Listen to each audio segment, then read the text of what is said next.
Welcome, Georgie. It's so wonderful and soothing, actually, to have you here. We were talking about, how to create space. That was one of the things, the spaciousness. And I was telling you that this audacious conversation is unscripted, which is what's audacious about it. So I would love to explore that, if nothing else, the sort of spaciousness. But before we start, tell me something audacious about Georgie. Oh, wow. Something audacious about me is, and I'm going to go back to that word spaciousness you shared, because I do think it's audacious. I have now been highly intentional about creating space at the beginning of every week. I do a 2-hour meditation, a guided meditation with a group of leaders from across different backgrounds. And that feels audacious because I would never have given myself that gift of space before. I came from the corporate world like you did, Alina, where it's about, time and doing, and it's go, go, go. And I've really had to unlearn a very embedded learned behavior around the slowing down to go faster. And this meditation group I'm part of, I've committed for a year, and it really has its keys. It's unlocking me in ways that I could never have imagined. And it's where that creativity, that ingenuity, where dots connect that I didn't even know needed connecting. And you were showing you just come back from a retreat. And I think that spaciousness, it's not a nice to have. It feels like it's foundational to do our best work. Indeed. Well, and I love to talk to you a bit more about the retreat. But before we do that, you and I were talking about the non-conformity part, and for the listeners or whoever is on the other side, either now or later. So my intention for doing the LinkedIn Live just over a year ago was to have audacious conversations with people who inspire me, and to really explore this concept of audacity under those 3 pillars in my book, which is care, courage, and non-conformity. And it's really redefining. I always go really boldly, redefining audacity in the way that Brené Brown redefined vulnerability, in a sort of positive light, rather than being, something that people look on as a negative thing. So non-conformity, because you and I were talking about that. I'm so curious about how does that show up in your life. It's really interesting. And actually, when you said the word inspired, inspired conversations, I think it was one of my coaches you shared to me. The word inspired comes from being in spirit, which means in our bodies. And I was like, I'd never unpacked that word before. And I was like, wow, it's so true that when we create that space, we can be, embodied to then come from a place of, more consciousness. And that kind of links to the rule breaking, because to me, and I shared a quote, which I've just pulled up before we came on live, because about rule breaking. And a client shared this with me only last week, where he said, and I think it's Oscar Wilde, and it might not be Oscar Wilde. So look, I need to find who it's attributed to. But it says, rules are for obedience of fools and guidance of wise men. And why I love that, or why it chimes so much when he shared that, is because look, there are rules everywhere, and look, let's not be reckless and do anything criminal. But sometimes I work a lot with people who are innovators, entrepreneurs who are reshaping capital markets, and they are rule breakers because they're pushing the boundaries of what's possible. They can see that unmet future. And that for me is, if they weren't breaking rules, they'd be in stasis or they'd be plateauing. And I think for me as well, it's, I break my own rules because, I there's something about being in the comfort zone, but it's about breaking what feels comfortable to explore what's possible. So that non-conformity, I mean, it's interesting because when you first shared the word, I thought of my children. I thought, no, I really encourage them to conform, be on time for lessons, have good manners. But in the work that I do, in certain aspects of it, and sometimes it's about breaking rules that I feel that are self-imposed, because they're not rules. They're things that I feel as barriers or rules. I couldn't possibly do that. I couldn't make that request. Who am I to put a book out into the world? But so I said, sometimes it's self-imposed, which is where I think having your trusted tribe of people around you to help you push the edges, to help you see that actually some of these rules, they're elastic, they can bend and flex, and you just need people maybe sometimes to give you that nudge to help move you in the right direction. I love that, Georgie, because actually it's an interesting point that you made about your children wanting them to conform, of course, to being on time, to being polite. There are certain things, and in my view, and I'm sure a lot of other people that we know, conformity or non-conformity cannot exist without conformity. It's like everything else in life. You can't have day without night, you can't have light without the dark. So they have to coexist, and it's knowing how to dance on that spectrum of conformity and non-conformity, and rules are really important. I mean, and I historically would have described myself, without sort of labeling, as a big conformist. Yes, because I grew up in communist Romania. I had to conform to the rules, so I was very good at it. I was actually exceptionally good at conforming. Which is why I think being part of the corporate world was fairly natural to me. And yet, I was, as I found out much later, I was very much non-conforming at heart. And I can pinpoint times in my life where I really broke the rules. And then it was a portal to something much bigger. Yeah, and I think, and also sometimes breaking the rules, you learn, and every day's a school day. We're always learning and growing, and I think if you're breaking the rules, it's just about the intentionality. What's the purpose? What's the bigger picture? Hence, I said, it's not about being reckless. So it is about, well, for me, and it wouldn't be for everyone, but I'm kind of intentional because there's a reason for it, and I have given thought to what are the possible consequences. Yes, and actually you use that word reckless, I think, a few times, and it's interesting. I think even in the definition, the dictionary definition of audacity, the recklessness, it's known for possibly pushing the limits or the boundaries too far until you go, reckless. And yet, so for me, there is this element of care.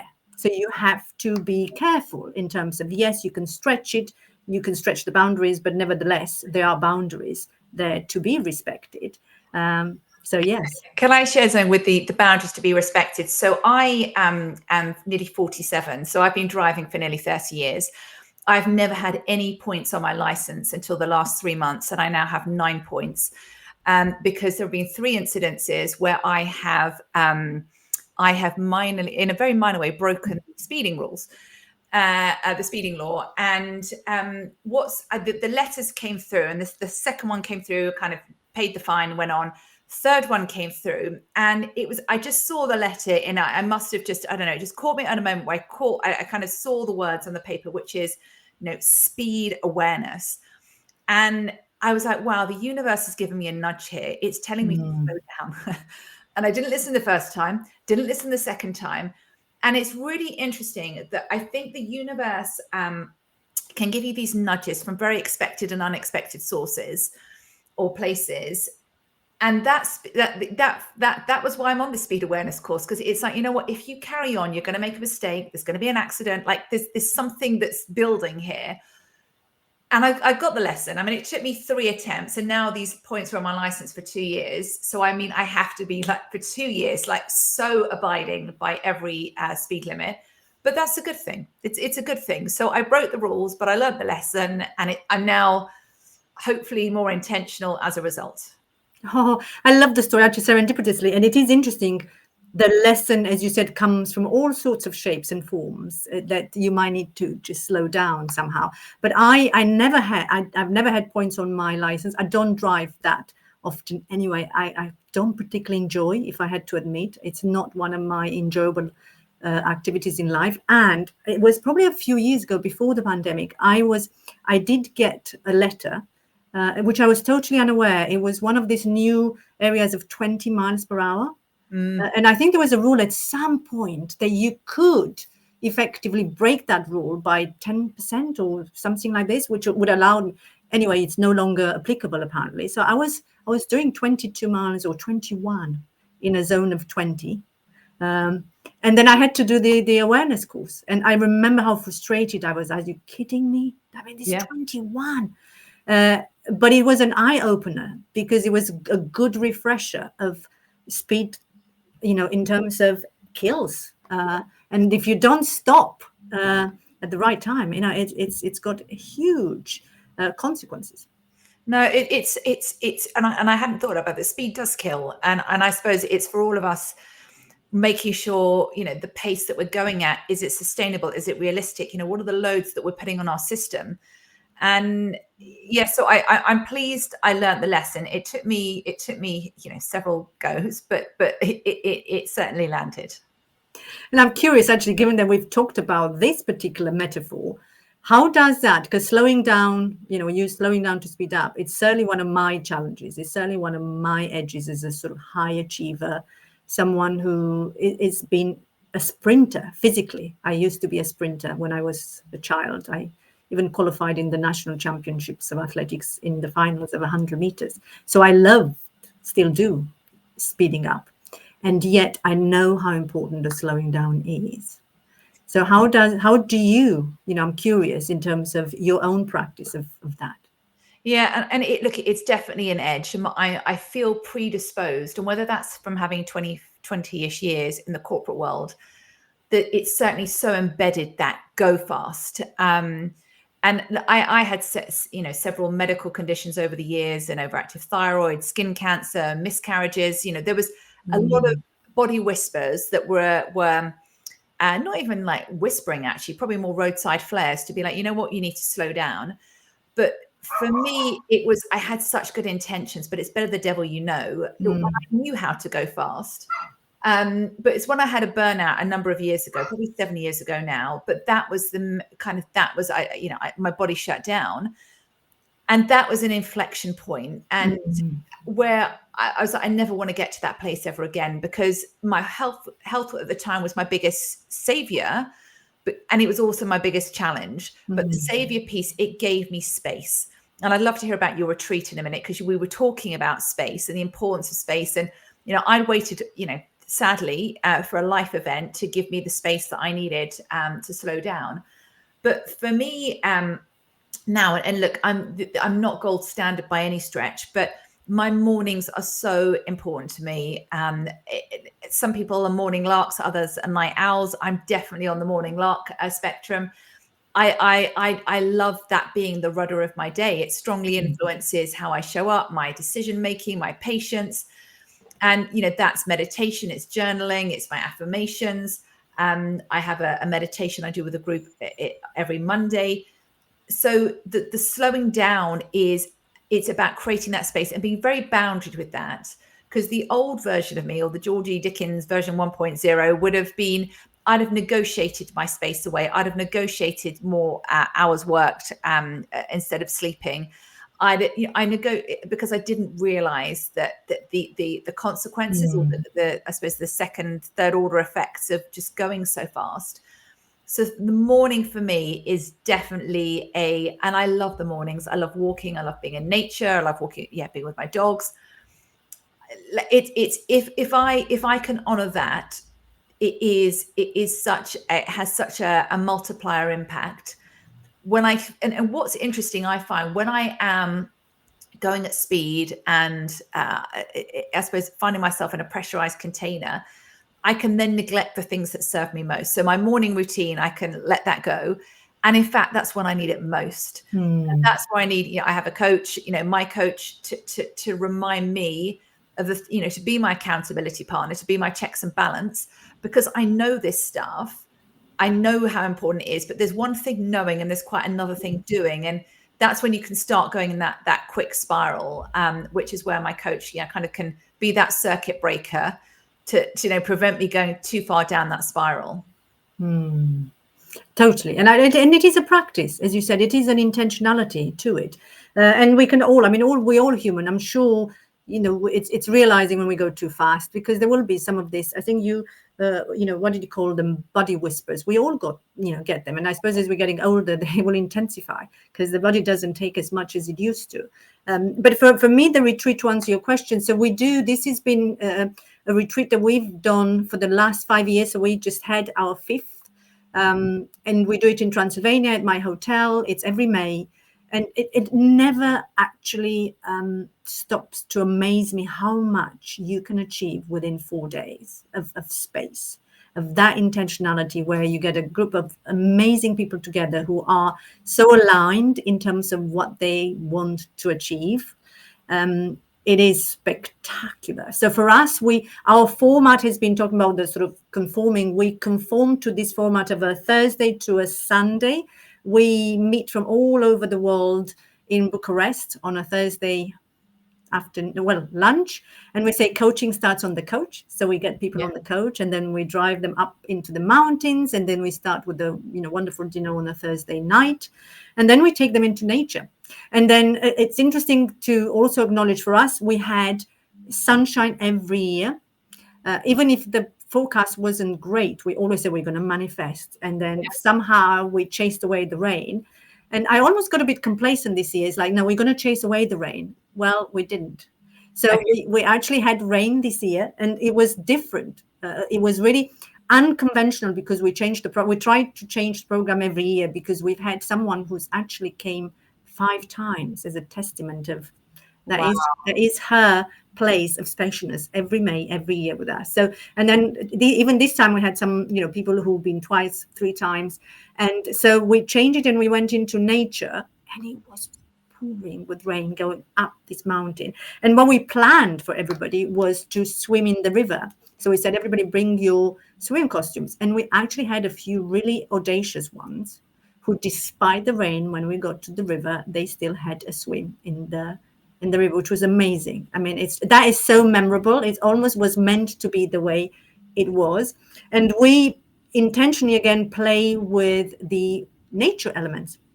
So the first day is air, because we're all in the air, and then we land.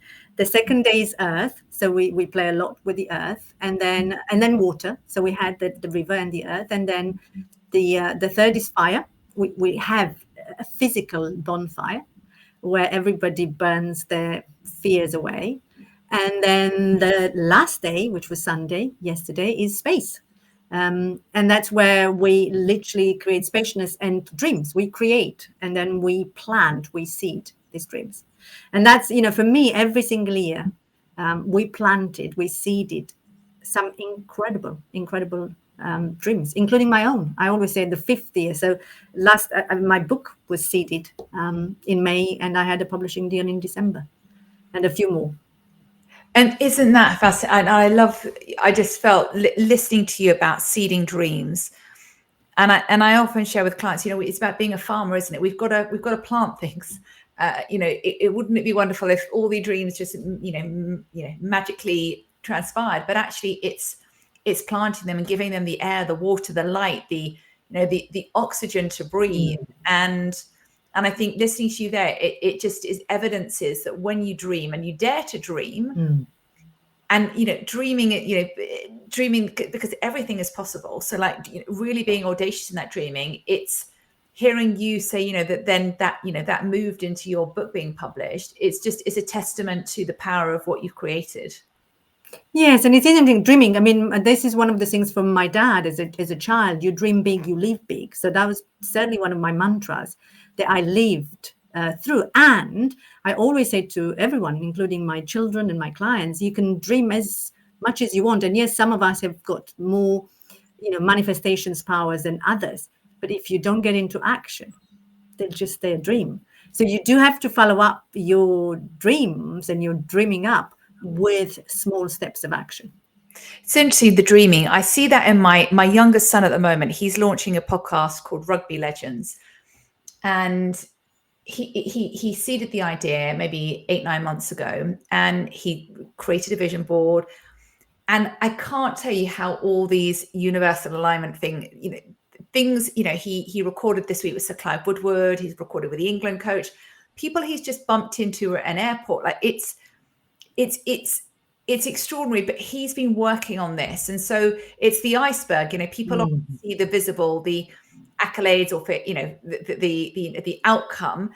People don't see those, those 6/7 below the surface of all the, the seeding, the attention, the care, the thought that's gone into it. And it reminds me, I think it's Leonardo da Vinci, which is, I dream my painting, I paint my dream. And that's a quote I have by my bed, and it's by my children's bed as well, which I put by their bed, because it's, dare to dream, but then you've got to execute. You can't, it's not just, things won't just, happen, but, be brave, be bold. And I love what you said there about the leaping, because it's, leaping of faith, it's about faith in like, this is possible. Truly, yes, and I love that quote. I might just put it by my own bed, but it is interesting. And as you were talking, Georgie, I was thinking, of course, your son has got a great role model. Because I would love for you to talk about your own podcast, but I had no idea. I mean, how fascinating it is that. How old is he now? 12. And it's amazing. And it's so infectious. There is, when you think about people's frequencies, like joy is one of the highest frequencies. Energetic frequencies, and seeing his joy is just it's so palpable, it's so contagious. And because like you, I'm a leadership coach, listening to like a Sir Clive Woodward talk about how the team won the 2003 World Cup, I'm scribbling and taking loads of notes, because how he talks about how he selected a captain, what made a great team. Fascinating. And yeah, and I said it's all just happened in a very interesting and inspired way, and people are recommending more people to him. But he just, I think like me, he likes being in conversation, and he likes learning and growing. He's a rugby scholar himself, which is why he wanted to do a podcast on rugby players. But yeah, I'm really proud of him. Really, really, really proud. And I'm really interested to see where it goes. But I said, I'm learning too. So I think we're all really taking a lot of inspiration from those conversations. Fabulous. And actually, of course, you should be very proud, because at 12, having a podcast on rugby and doing what he loves. And, I mean, again, I'm not minimizing, because you mentioned how important it is to, do the execution, and how much is underneath all of that. And, the preparation, the dreaming up, the execution. And yes, success is visible, as we all know, and everything else that comes with it is invisible. And it's fabulous. Congratulations to him and to you. Thank you. Well, I said it's credit to him. But I think it's just, I think as parents, we just try and guide our children and guide them in the right ways, and also be there to support and give them the courage. One of the pillars is courage. And I look back at when I was a child, I wasn't that courageous. And I wish I could go back to my younger self and say, like, what's the worst that could happen? I see it with my older son, who is more fearful of taking risk, because it's like, what's the worst that could happen? What if I look silly? What if I fail? And I was so that person when I was in my teens. I think the older I've got, and whether this just comes with being more seasoned, or I don't know, losing my dad, and it's losing my dad definitely made me more courageous.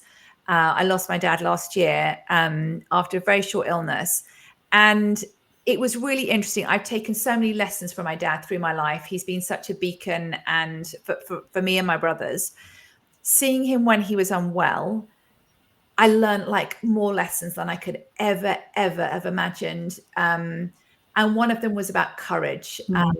He was so courageous through illness. There was surrender, surrendering to what is, control what you can control. You can't control everything. And there were so many aspects he couldn't control. And I think it's easy. And I sometimes see this with clients. We can bleed energy on the things that are just not within our influence. So I took the lesson of surrender, but also the be courageous. Like, what's the worst that could happen? Like, and I feel there's just something, he just instilled an energy in me just to be bold, and the Brené Brown dare greatly, and just see where it takes you, see what paths it takes you on, and who you get to be in that process. Yeah, and I mean, for me, courage is certainly something I feel very passionate about. I always say it's, my sort of two biggest gifts that I'm known for. One is courage, and the other one is the belief that anything is possible. And, the courage for me, and I'm sure it's the same for you, it's confidence. I talk about that in my book. It's you need courage first in order to build that confidence. And a lot of people in the leadership space, they come to coaching to build confidence. I mean, that's certainly my experience. They just need more confidence. And it's interesting is all you need is that 2% more courage. to then realize that that's how confidence then grows as a result of that. Yeah, and it's to your point. It's a function of taking action, not the prerequisite. And I see that as interesting. I see it with my children. My youngest takes action, then the confidence comes. The older one, again, whether it's an age thing, waits to feel confident. And I see myself in both of them.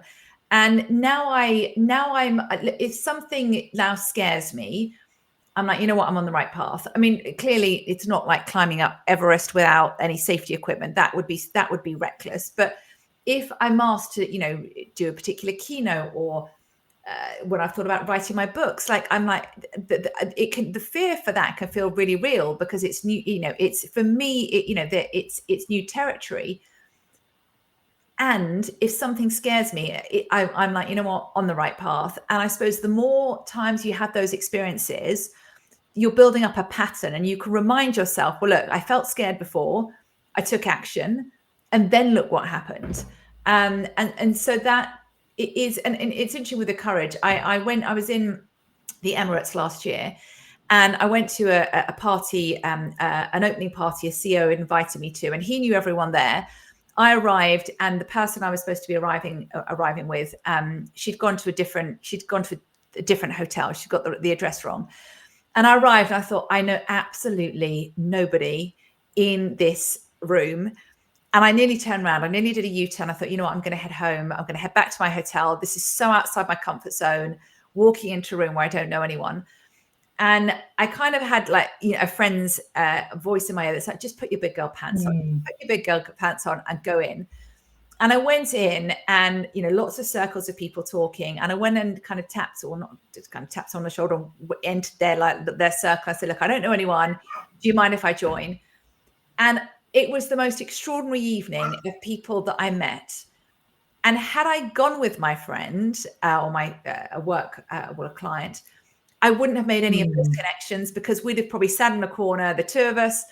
And so that courage, when I'm now thinking about taking courageous steps, I'll remind myself, you know what, you were scared then, you nearly backed away, but you were, I mean, it probably doesn't sound that courageous, but it felt very courageous for me at the time. And I had such great conversations and made some really interesting new kind of friendships as well. Oh, I love that story, Georgie, because actually it is in its simplicity. I mean, we all have our own version of that. And of course, in a room where you don't know anybody and it's a new territory, all of those is new territory.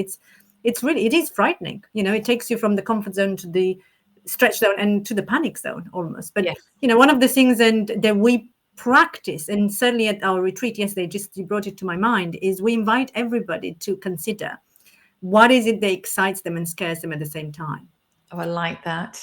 Because that's something, what does excite you and then it scares you at the same time? And then go for it. Truly, what's the worst that can happen, as you said?